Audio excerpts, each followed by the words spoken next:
welcome to a special edition of The Pod Has Spoken, where we're going to be doing more special editions this season, and eventually they'll become not special because we've done them so much. But right now, this is special because it is our first one. We got to talk to both eliminated cast members from last night's premiere. If you haven't seen the premiere, spoilers ahead. Or if you just come here primarily and skip Survivor completely, then go ahead and listen. Because I know there actually are people out there that do that. And we had a great conversation with them. What, Riley? Who possibly does that? Somebody tell us if you do Someone that. does. Because I've heard people do that. They listen to the episodes here. So I don't know. That's just what the word on the street is, Riley. Come on.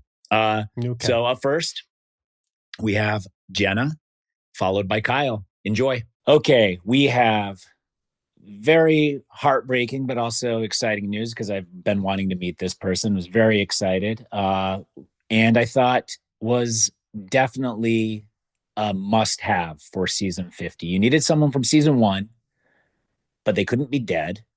So that ruled out some people. And they couldn't be so old that physically they couldn't keep up. And they had to have a sharp enough mind that they could adapt to whatever the modern game is now and connect with younger Survivor contestants like Rizzo. So when he says words, you can kind of figure out what he's trying to say. The first eliminated, last night's premiere, so heartbreaking. Jenna, Lewis, Dougherty. Did I say that right? I said it right. Dougherty. Yeah. Dougherty. I said it right on the podcast the first time, and I was so confident in myself. Jenna Dougherty. You did. How are you feeling today after the aftermath? I feel fine. I've had 8 months to kind of process it, but you know how you wait an excruciating 8 months of dread, wondering what they're what buffoonery they're going to show you, how you slipped up. Mm-hmm. Is it a relief now? 100%. Yes. It's been like a guillotine over my head. And you worry about you go back and you think about everything you said and you're like, they could put that and it looks bitchy. They could put that and it makes me look dumb. But I have to be honest, they were very kind to me. I think they captured how I felt, which was, I felt like I was on the bottom from the second I got there. I felt like I had to be scrappy. I felt like there were factions that I couldn't make headway into. I was trying to pull Joe and Savannah together, but good God, for 2 new era players, they didn't want to make decisions. Like Joe, I don't even know what was going on with him. He was not in an alliance. He was just like, I don't want to vote for Suri, I don't want to vote for Jenna, but I don't want to vote for Suri either. I'm like, make a decision. He was not playing fast. These young kids, I don't think it's a matter of they play faster or anything like that. I really didn't feel that.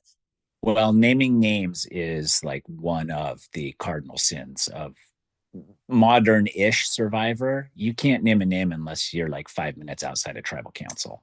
So I didn't. Okay. This is the big thing that I even said, like on every show I've been trying to. This is Christian playing all of you.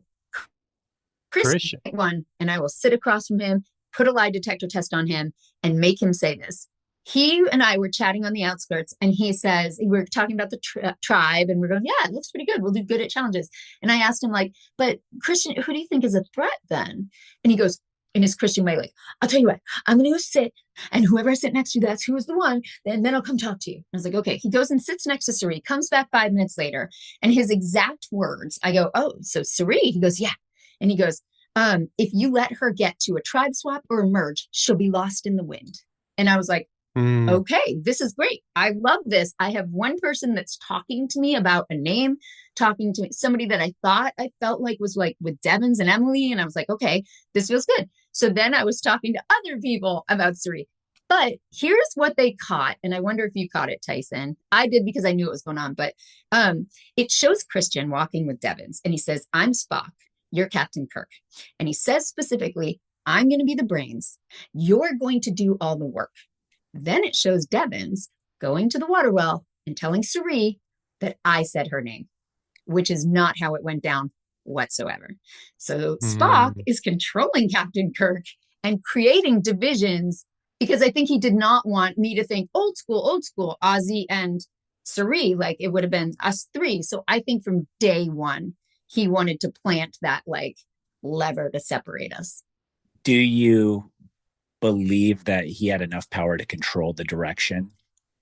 Do you think that like maybe everybody else was like Jenna and he was like, oh, I don't have the power to push it to Suri? No, 100%. Because I've talked to them, outside the gate. Okay. Yeah. That's part of the 8-month they therapy edited buildup. And it played out on the TV just like they said. So it was like Emily taking that and saying, Ozzy, we could go Ozzy.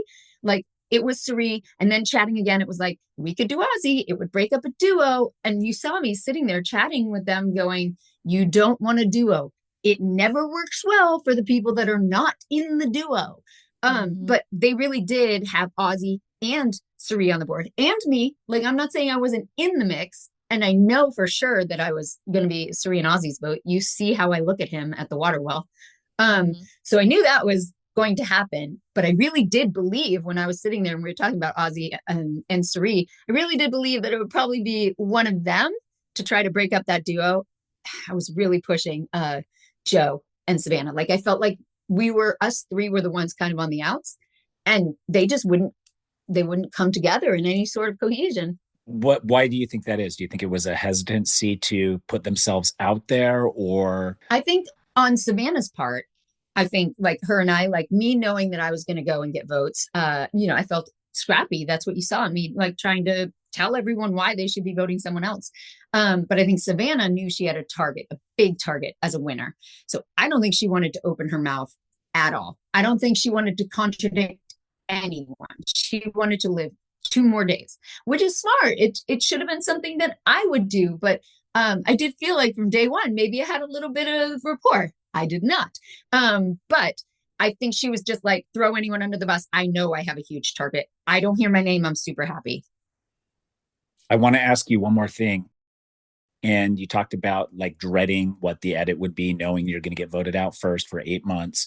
And now I think in this more modern era, reality TV in general, Survivor also included, does not set out to destroy people in the edit.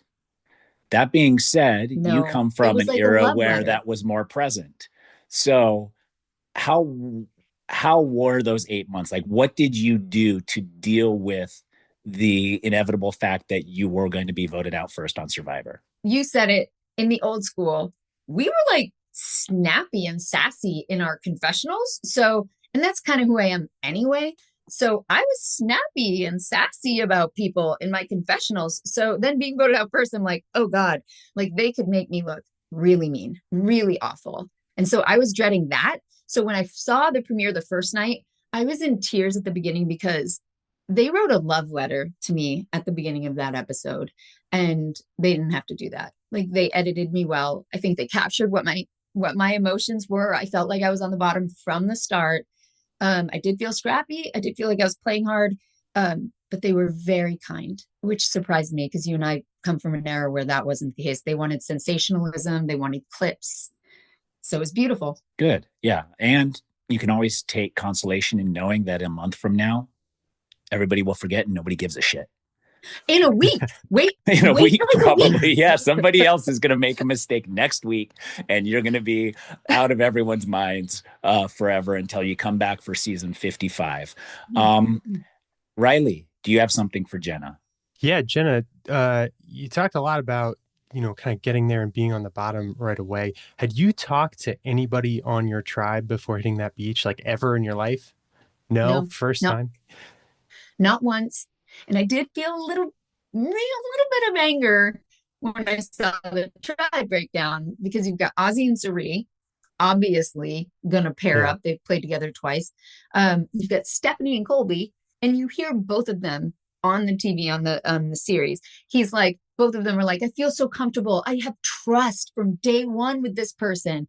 How good must it feel to start a social game with a friend? Like Emily and Christian outside of this, he refers to as his very good friend. Wow. I wish I would have been able to start a social game with a friend. I had never spoken to any of them at all. I adhered to the rules. Like we got emails daily that was like, you should not be talking to people. And of course it was to all of us. So I was like, I'm not. I didn't follow anyone on social media. Colby was the only person I'd ever spoken to, and I didn't get paired with him. I really felt like I was kind of sacrificed in that way. Do you have any idea why or what was going on? What in your mind is the reason that you were kind of a loner there? Because you could have been with Colby, but maybe there was a tribe division of power and strength and evening things out physically. And maybe there's already a bad left ear on your tribe somewhere. They couldn't put two bad left ears on the same beach. You know, it's really funny because at the first challenge, we were all waiting and he's explaining it and he keeps saying it loud. And Colby keeps going, I can't hear you in the back. And I was like, his ears are so bad. And Sari thought I was putting him down. And I was like, no, his ears are bad. Like he's been shooting. He has no hearing. Yes. But I think that, I don't know if there was a purpose. I think that they're very smart. I think the casting directors and the site department, I think they have a really good knowledge of us. I know that they knew that Christian and Emily were friends. You can see that they have interactions online. Obviously, they knew Sari and Ozzy. I think they put Sari with Ozzy distinctly so that Ozzy could try to save Sari in any instance, because otherwise, pre-merge, she would always be a target because she literally brings down every single challenge. And I have to tell you, that challenge, it was not like 2 more minutes for Sari. It was 20. We sat, and you can ask anyone out there, 20 minutes. We sat and watched a girl try to throw a ball. That's it. Essentially, just throw a ball. No. Like Jeff was commentating going, this is the longest I've ever seen. Like it was that bad. Why did you let her throw the ball? She volunteered. So that's the thing. When we were divvying up who was doing what, Savannah said, I just did this challenge 2 weeks ago. I'm really good at it. I did well. And Sari fights for it. I mean, 3 times. I practiced this. I can do this. This is the one thing I practiced. Apparently not enough. Like it was bad. It's an odd thing to focus on practicing that. Like if you can do one thing for Survivor, do a different thing than that. Balance. I always went with balance and swimming. Yeah. That and puzzles. Ashleigh, what do you have for Jenna? Gosh, I don't even know if I have a question. I just want to let you know that your reaction after like tribal was done and you're like, I don't want any of you guys to win. How about that? Yeah. Perfect. You've made like Survivor history for the new era because it's been nothing but sweet, nice, which is also probably why you were having such issues with Joe and Savannah, because they're being too sweet, too nice, and not really playing the They weren't OG. playing. Yeah. Do you feel like you should have gone harder on that exit? Like, how much rage in that moment when people are standing up trying to hug you after they've just run your... Yeah, no, I know. I saw you dodge the hug when Ozzy tried to reach for you. Ozzy tried to, and I was like, fuck that. But I also am thinking to myself, like, you're a grown woman now. You're not 25. You can't throw a temper tantrum on TV. So I like, it's a balance. It's a balance between being real. I think the audience would connect with being real, but then being too bitter. It's okay to be bitter, Jenna, a little bit. I'm a little bitter, mostly about tribe divisions. But I do think Christian's that he's the puppet master, and they're going to make it like Sari's social. Christian's playing a puppet master game, and he's got them all on his strings. He's got Emily on his strings, Devin's on his string, and I think he absolutely has Sari on his strings. So I'm waiting to see how that plays out. Well, I personally love Christian as a person, so he would probably have me by the strings as well. Before we go, why don't you build your perfect tribe here, Jenna, since you feel like the tribe divisions were not to your liking or your advantage? Build us your 8-person tribe with the cast we have. Who would you want on the other 7? Okay. I know one would be Colby. Okay, he's your number 1. He's your ride or die. Stephanie. Okay. Yep, Stephanie. I like her. She's strong. She's old school. Genevieve, Camilla, Kyle, like non-injured Kyle. Okay, but I didn't know if that was an advantage just to have him exit. Okay, gets you one step ahead, just to get one out easy. Yep. Let's see. I would probably Q. I think I would want Q. Okay. Charlie and I. Okay. Okay. That's a good That's a good tribe. It feels like I'd have people that were smarter than me that I could kind of crawl underneath their wing and be like, Genevieve, Camilla, take the reins. They are who I hold up be a second. by the way. You go out on Survivor not feeling like you're the smartest person there? I don't know. Have to, you saw my pre-games. I think you have to go in with like the confidence of a Hollywood Ryan, like Reynolds or Gosling. You have to go in like you have that one of the Ryans. Yes. I can win. But obviously everyone does. So I knew when Christian kind of was, saying that, I was like, yeah, he's smart and that's fine. I will try to make that in way. I would have absolutely been willing to like follow someone around and have them show me the reins until I found my move. But I was just trying to get an in and it wasn't there.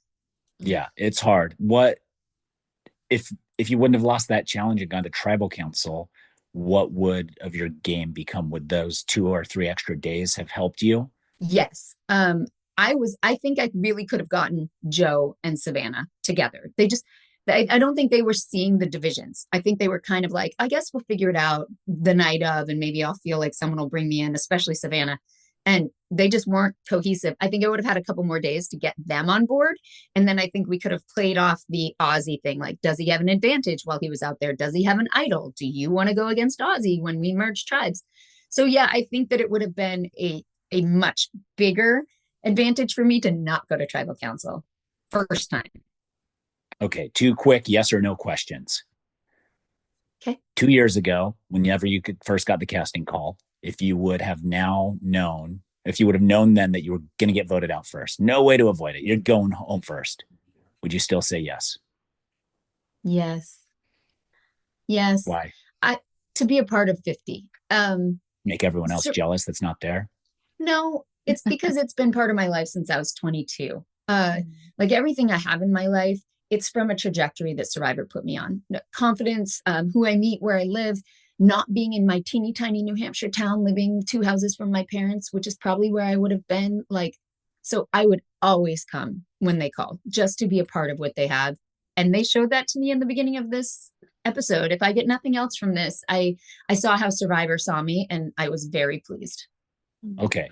And lastly, if they called you for 51, said, we're running it back with all 24 players, you can have the tribe you just built, you heading out in 2 months? Yes. Okay. Jenna's ready to go again. Wow. That 8 months of torture didn't do enough for you. I guess she's still hungry, everybody. Jenna. I have 4 kids. Yeah. I'm obviously a glutton for punishment. I guess so. You probably also need a vacation more than Mike White. I mean, he's making. Did you love or hate Mike White from that episode? I love him. I love him, but I also think he's a little out of touch. Crying about making tens of millions of dollars is. That's what I kind of love, though. It is kind of funny. It is funny. Okay, fine. I mean, it's hilarious. Him calling himself grandpa and don't get on daddy's nerve. I thought that was in touch. Like he sees himself as he's also shredded. Like anybody his age that has that time to get that shredded is. Yeah. I agree. Upper crust. All right, Jenna, that does it. I don't want to take too much time or go too far over. Thank you so much. We're huge fans over here, and we would love to have you on the podcast in future seasons to break down and criticize other people's play. Criticize. Yes, you can criticize all you want, but in good fun so that they also are having fun. Good fun. Yes. Okay, love you, Jenna. Thank you.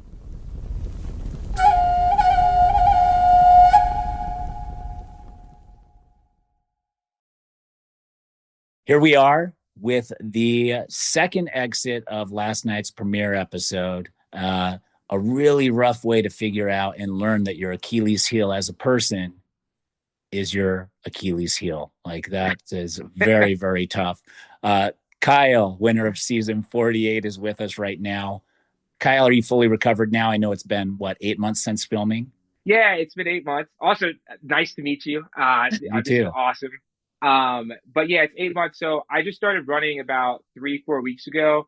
I won't be probably fully recovered till about 10 months in. It's usually 8 to 12 months. I'm not a pro athlete, but I'll be sprinting and jumping probably in the next 2 months, at which point I think you could say I'm pretty much good to go. Okay. I want to talk about it a little bit. First of all, you hit it very well on social media. I don't think I got a whiff that you were injured or limping or recovering or going through any of that. I want to peel the curtain back a little bit. From the moment you got injured up to now, I think it's interesting for our listeners to learn how the network takes care of you and made sure that you were okay, and all the steps they took along the process. Yeah, so I obviously you saw me going back and forth with Jeff. That was a little bit longer, but I got pulled. I had one night in Ponderosa, and then I had to fly back to LA first for connector, and then to New York. They sent an escort with me because obviously I couldn't walk. He had to wheel me everywhere, couldn't carry anything. And then I had to get surgery. I went to a doctor immediately when I got back to New York, like within 30 hours, and I got surgery probably 4 days later. Obviously that's covered by CBS, Paramount, whomever it may be, is the official entity there. But I mean, I've been getting treatment since then. I had to get surgery, couldn't walk for 2 months. And then even then, I got into a boot and still had to walk with crutches. And it took about 3 months to get into two shoes. And then from there, you start to like hit the milestones, like a first little jump and running and things like that. And so it's a weird injury because you kind of have these little milestones, and I'm kind of close to the end of it. But CBS definitely made the right decision pulling me, and they've been extremely helpful since. Would you have stayed had they let you stay on the island there? If they would have Yeah. given you the option. For how long? How long are you staying there? I'm staying as long as possible. I'm not kidding. Like I was like, and you're gonna think I went back and forth with Jeff for a long time. Like you know this. Like once you go back and forth with Jeff a little bit, like he starts to get a little pissed. And I was like, I'll sign a waiver, et cetera, citing the James and Heroes versus Villains. But like I just felt like I was in a good position, and I wanted to ride it out as much as possible. Had conversations with my tribe mates. Like I don't think I would have been voted out. That's from my perspective in the game, but you never know. But I was having so much fun too. So I would have stayed for as long as possible, but it wouldn't have been the right decision for me and my family, which now I know. Yeah. And you talk about this group, this that you would have been safe. It felt like you were the central figure of what you had going on. You were kind of the glue holding people together, and they had this really nice alliance going. And then all of a sudden you exit and two people lose a vote. So now that core group of like 5 people has 1 vote. It's 4 people with 1 vote. I exaggerated by 1, but you could say, okay, 5 people with 2 votes, whatever it is. Where do they go from there? What advice would you give them if you had known all that information on your exit? Oh, I did, right? Like, so that's another reason why you asked why I wanted to stay. I was like, Genevieve just got this boomerang thing. She just showed me. I'm hobbling around. Kobe comes back, lost his vote. And I could have told you, Kobe going on a journey. I know he's coming back with no vote. Like, I know how these things go. What are you saying? He won a bunch of challenges 25 years ago, dude. This stuff is very technical now, Tyson. And Kobe even said himself. So I was like, oh, buddy, like, they're down 2 votes. I'm about to get out of here. I'm trying my best to hold it together. But I truly don't know where they go from here. I think that, you got to talk to Rizzo now, right? You gotta start building a little bit of consensus in a different direction. And I said, I'm sorry to Genevieve. I meant it like, oh man, it was a parade of horribles on the tape that I left in a lot of ways. Yeah, it really, really was. It was crazy how that all spiraled out of control. Because you look at that group, you're like, oh, they got it. They've got control over there. That's going to be the force.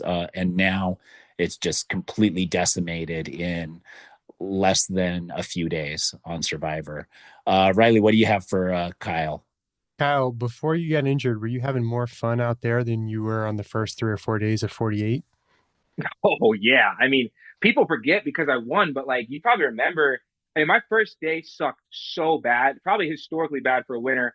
I like have a pretty bad day with that same wall that I just tore my Achilles on, by the way. Then I go and I break the jug. So I lose to a guy who just dislocated his shoulder. And from then on, I was like, I either just embarrass myself on TV. The only thing I can do to remedy this is to win the game. And I was locked in on survival mode. Seriously, from day one, I was building relationships, but I was always thinking about the game. And that's not to say that wasn't how it is on 50, but I mean, you know how it is, Tyson. When you have done this now and like you get to the beach and you see all the cameras for a second time and the challenges and stuff, like I take a deep breath. I know how to compete. And I haven't been just working my desk job for the past 8 years. Like I know what it's like to be out there. So things slowed down for me and I was having fun. It was like so heartening to see that people just didn't want to kick me out of there after seeing my win 2 weeks earlier. And I like was really genuinely building bonds with people and then also playing the game. And so I was having so much fun.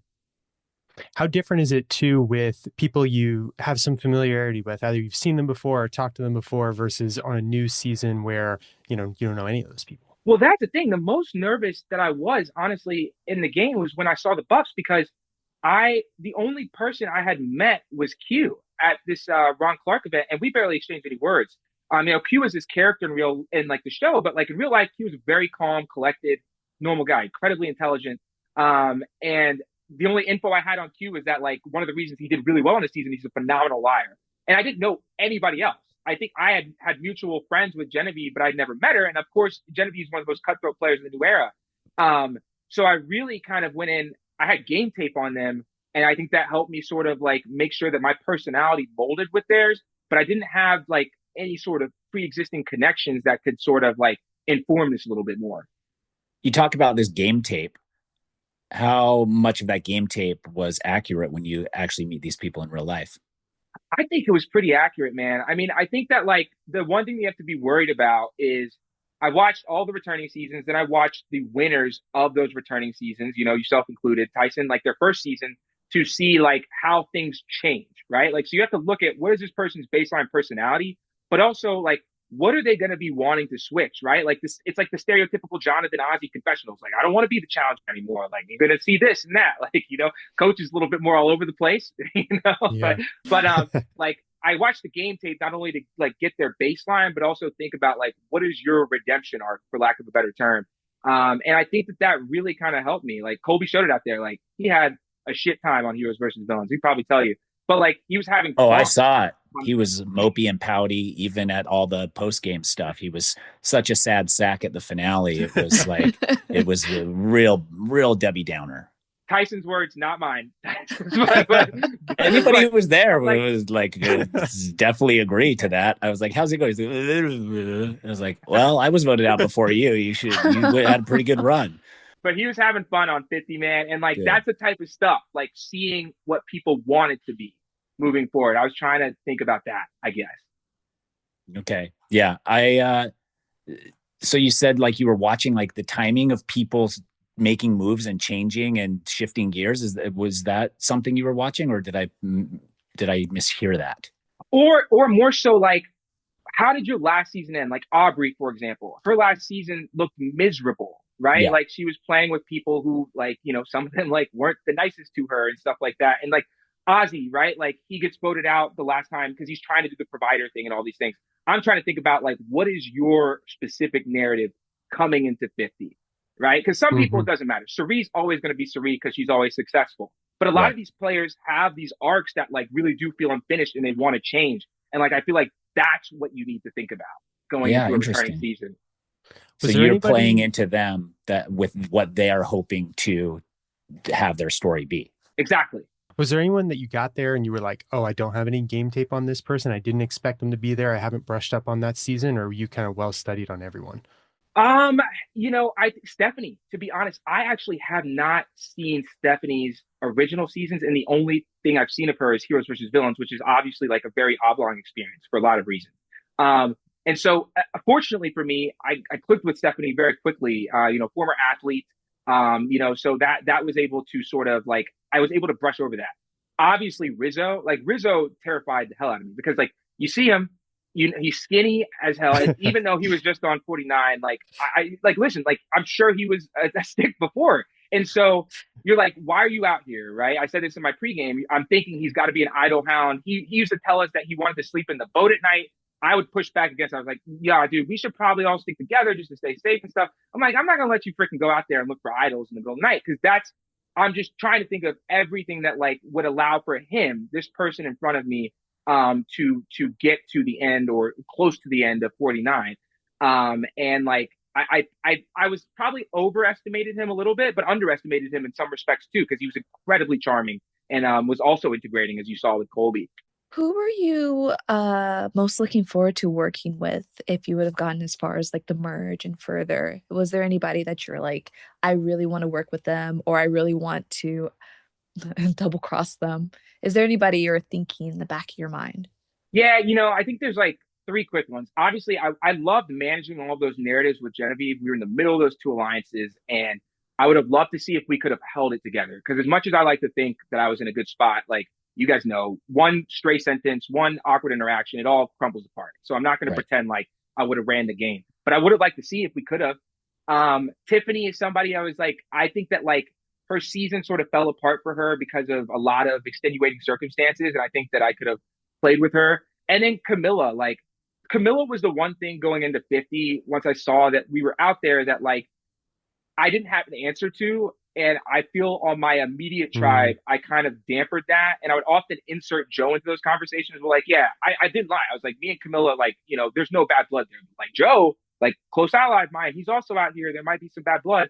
But I would have really liked to see from like, if I was a fan, if we could have maybe stayed out there for a couple days if we ended up on a swap or like a merge beach. Like, could we have some of that serene magic where even though people know that like we're good together, like that they still would like overlook it? I don't know. Okay, last thing then, because Camilla famously said she was a little concerned with you showing up on season 50. You're keeping her. You get to the merge, you're working with Camilla, or are you targeting her, or are you doing what's best for you? Yeah, I thought a lot. I thought a lot about this. I think me leaving the boat obviously was very good with her, good for her. I think if Camilla makes it past to the merge, right? Like the danger zone for Camilla is the immediate beginning of the game, right? But so if she gets to the merge, she doesn't need me that much. My danger zone, like at the beginning of the game, I'm pretty much fine. You need me for challenges. Like I was integrated socially. But if I get to the merge, there's tons of more characters. They don't have the same relationship with me. Like some people don't like that I'm like a smiley guy. Like that's going to piss some people off. And also like you don't want a character like me around the merge. So I need help. So I think for me, probably best case scenario, I need Camilla to be willing to work with me at a scenario like that. But for her, she probably has way more options at a merge than I do. And so I'm kind of at her like beck and call there. If I'm thinking about it correctly. She's not holding on to you. She's getting rid of you as soon as the group decides they want to get rid of you after the merge. Kyle, so glad to hear that you are on the mend, doing well, full recovery. Thank you so much for taking the time. And we're sorry and sad that it went that way for you, because it did look like you were in a really great spot, and how quickly you won everybody over was very exciting for us to watch. So hopefully we'll see you on more things in the future. And that's it. That's it from us. Thank you so much. Love you. Lovely to hear from those two. Always sad to exit on the first episode. I mean, probably I haven't felt it yet in my real life, but it could happen in the future. Ashleigh, what do you think about those two? I think they're awesome. I think they have a really good, like, positive attitude about it. I think I would be a little more upset, but that's why I'm not on Survivor. I would probably be on Big Brother or something, just angry. Too angry. They've had 8 months to think about it. Angry. But would you have time to bottle it up and suppress it at that point? Because that feels like what I would do. Riley understands this. We're Scorpios, so we keep it in and we hold it, and it leers behind us. And then when someone brings it up, we're like, yeah, So us bringing it up to them in interview format would have been enough. They should have just flipped a table. You know what I mean? Just immediate. Okay. Riley, thoughts on the two? Yeah, man, it's hard to decide which is a bigger bummer as a boot from last night. Kyle going home after tearing his Achilles, or Jenna, our sole season 1 representative going. It's good to see that they both have good attitudes about it, but after speaking with both of them, it's like, man, I just want to see more of them on the island. Can we get them back? Survivor 52, 55, 60. What's the next returning season? I could invite both of them back. Yes. Yeah, Jenna, I feel like, because I was thinking about that too, Riley, I feel like if I were to get injured, there'd be a lot of what ifs. Like it's mostly what ifs.